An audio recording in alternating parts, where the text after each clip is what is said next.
नमस्कार फ्रेंड्स, स्वागत है आप सभी का आपके अपने चैनल नॉलेज सागर पर। मैं हूं अरविंद गुप्ता।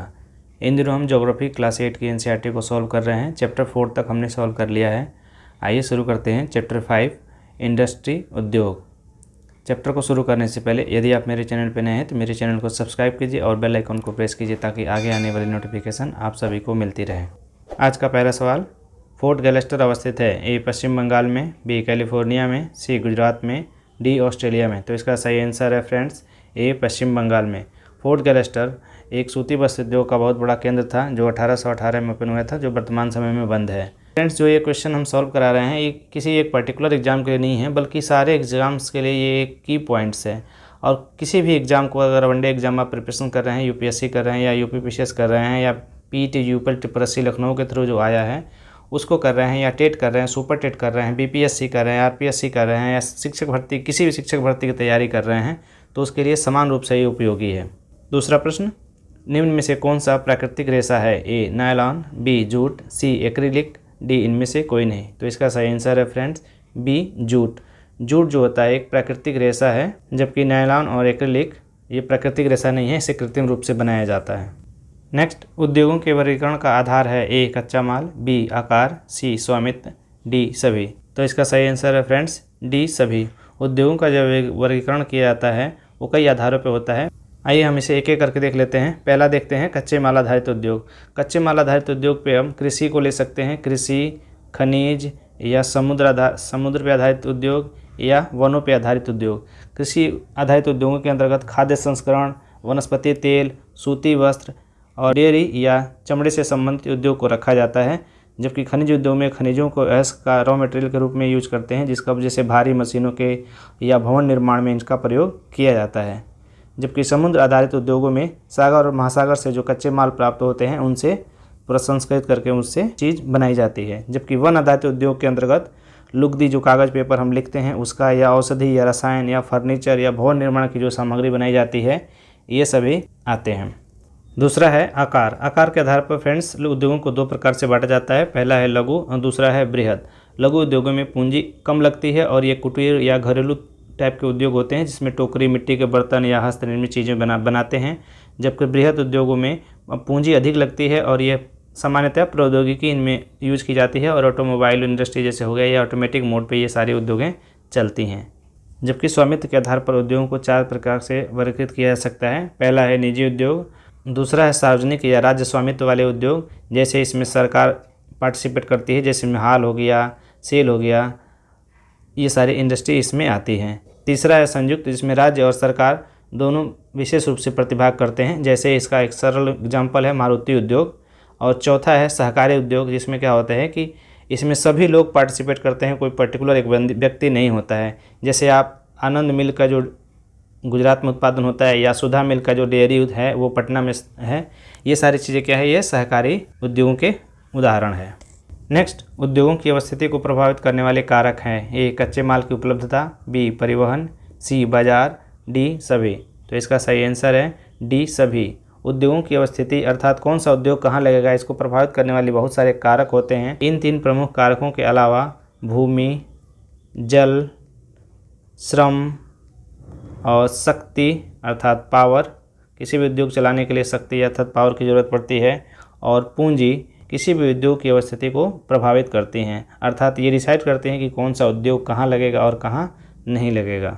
नेक्स्ट, भोपाल गैस त्रासदी में कौन सी गैस का रिसाव हुआ था? ए हीलियम, बी मिथाइल आइसोसाइनाइड, सी आर्गन, डी हाइड्रोजन। तो इसका सही आंसर है फ्रेंड्स बी मिथाइल आइसोसाइनाइड, जिसे MIC गैस भी कहते हैं।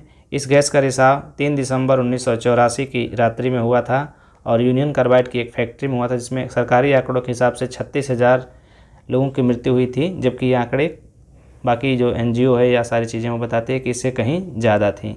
तो प्रश्न पूछा जाता है कि भोपाल गैस त्रासदी में कौन सी गैस का रिसाव हुआ था, तो आपको बताना है मिथाइल आइसोसाइनाइड या MIC। नेक्स्ट, सनराइज उद्योग के नाम से जाना जाता है? सूचना प्रौद्योगिकी, स्वास्थ्य लाभ, सत्कार तथा ज्ञान, डी सभी। तो इसका सही आंसर है डी सभी। सनराइज उद्योग या उभरते हुए उद्योग के रूप में सूचना प्रौद्योगिकी और स्वास्थ्य लाभ, सत्कार तथा ज्ञान सभी आते हैं। स्वास्थ्य लाभ के बारे में जैसे बता दूं, कुछ लोग जो मेडिकल के ट्रीटमेंट के लिए बाहर से इंडिया में आते हैं और अपना इलाज करा के जाते हैं, ये सारी चीज़ें स्वास्थ्य लाभ के अंतर्गत ही आती है, क्योंकि विदेशों में जो स्वास्थ्य लाभ होता है यार, जैसे मान लीजिए हार्ट का ऑपरेशन हो गया, किडनी का ट्रांसप्लांट हो गया, ये खर्चा बहुत ज़्यादा होता है, तो विदेशों से लोग यहाँ इंडिया में आते हैं और अपना इलाज करा के बाहर जाते हैं। तो ये भी एक प्रकार की एक इंडस्ट्री ही है।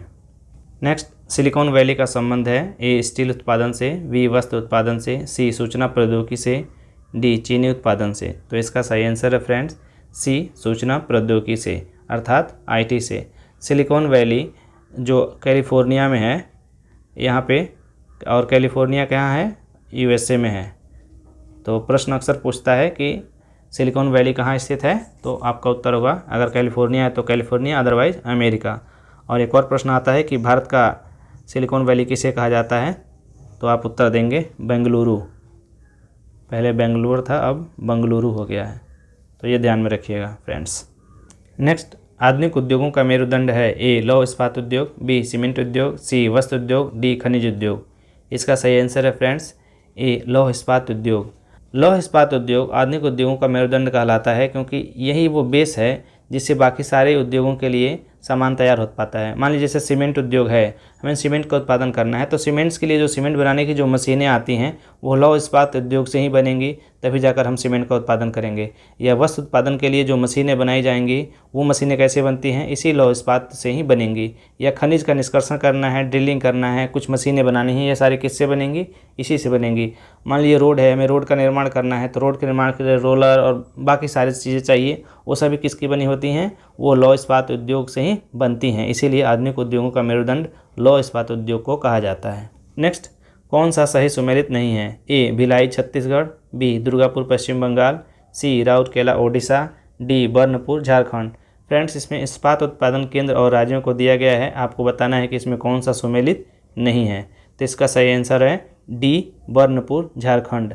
बर्नपुर झारखंड में नहीं बल्कि पश्चिमी बंगाल में है, जबकि भिलाई छत्तीसगढ़ और दुर्गापुर पश्चिम बंगाल और राउरकेला ओडिशा में है। Steel authority of India limited, जिसकी स्थापना 1954 को हुई थी, और इसका हेडक्वार्टर कहाँ पे है, हेडक्वार्टर जो है ये दिल्ली में है। नेक्स्ट, टिस्को की स्थापना कब हुई थी, ए 1907, बी 1918, सी 1909, डी 1910। तो इसका सही आंसर है फ्रेंड्स ए 1907। टिस्को की स्थापना 1907 में जमशेदपुर में हुआ था, और वर्तमान समय में जमशेदपुर कहाँ है, तो ये हमारा झारखंड राज्य में है। टिस्को के लिए कोयला की आपूर्ति कहाँ से होती है, कोयला की आपूर्ति झरिया से होती है, जबकि लौह अयस्क, चूना पत्थर और डोलेमाइट ओडिशा और छत्तीसगढ़ से प्राप्त होता है।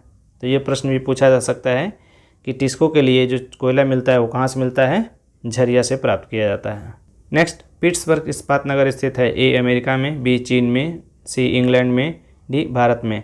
तो इसका सही आंसर है फ्रेंड्स ए अमेरिका में। पिट्सबर्ग इस्पात नगर के रूप में प्रसिद्ध है और यह अमेरिका में स्थित है। यहाँ लौह अयस्क जो होता है वो मिनीसोटा से प्राप्त होता है, मिनीसोटा या मिनेसोटा। तो प्रश्न ये बन सकता है कि अमेरिका में जो पिट्सबर्ग है वहाँ पे इस्पात का उत्पादन होता है, वहाँ लौह अयस्क की आपूर्ति कहाँ से होती है, तो मिनीसोटा या मिनेसोटा से होती है। जबकि ग्रेट लेक्स के बारे में बताया था, जो 5 झीलें हैं, ह्यूरन, ओरियो, मिशिगन और ईरी और सुपीरियर, तो ग्रेट लेक्स होते हैं, ये परिवहन जाल के रूप में काम करती है। और इसमें सबसे बड़ी अगर पूछा जाए कि 5 ग्रेट लेक्स में सबसे बड़ी कौन सी है, तो आपका उत्तर देना होगा सुपीरियर। नेक्स्ट, पहली सफल यांत्रिक वस्त्र मिल कहाँ स्थापित की गई, कोलकाता, मुंबई, चेन्नई, सूरत। इसका सही आंसर है फ्रेंड्स बी मुंबई। मुंबई में 1854 ईस्वी में पहली सफल यांत्रिक वस्त्र मिल स्थापित की गई थी, और यहाँ स्थापित करने का श्रेय क्या था, यहाँ की जलवायु और मशीन के लिए आयात के लिए पत्तन और कच्चे माल की उपलब्धता, अर्थात रॉ मटेरियल जो था काफ़ी आसानी से है यहाँ उपलब्ध था, और दक्ष और कुशल श्रमिक यहाँ पे उपलब्ध थे। नेक्स्ट, भारत का मैनचेस्टर कहा जाता है, ए मुंबई, बी सूरत, सी अहमदाबाद, डी कोलकाता। इसका सही आंसर है फ्रेंड्स सी अहमदाबाद। अहमदाबाद जो है वो साबरमती नदी के तट पर स्थित है। तो एक प्रश्न ये भी बन सकता है कि अहमदाबाद शहर किस नदी तट पर स्थित है, तो आपको बताना है साबरमती। तो भारत के मैनचेस्टर कहा जाता है किसे, अहमदाबाद में, और यहाँ पे 1859 में सर्वप्रथम सूती वस्त्र की स्थापना हुई थी। और मैनचेस्टर जापान का एक शहर है जो सूती वस्त्र उद्योग के लिए काफ़ी प्रसिद्ध है। इस चैप्टर का आखिरी प्रश्न, जापान का मैनचेस्टर किसे कहा जाता है, ए टोक्यो, बी हिरोशिमा, सी ओसाका, डी नगोया। तो इसका सही आंसर है फ्रेंड्स सी ओसाका। जापान का मैनचेस्टर ओसाका को कहते हैं और भारत का मैनचेस्टर अहमदाबाद को कहते हैं। ओसाका की एक और ख़ास बात है कि ये जो ओसाका है ये पूरी तरीके से आयातित कच्चे माल पर निर्भर है और यहाँ पे जो वस्त्र उत्पादन होता है ये पूरी तरीके से कच्चे माल को आयातित किया जाता है और पुनः वस्त्र उत्पादन करके इसको एक्सपोर्ट किया जाता है। Thank you friends, thanks for watching. Please subscribe and share my channel knowledge Sagar.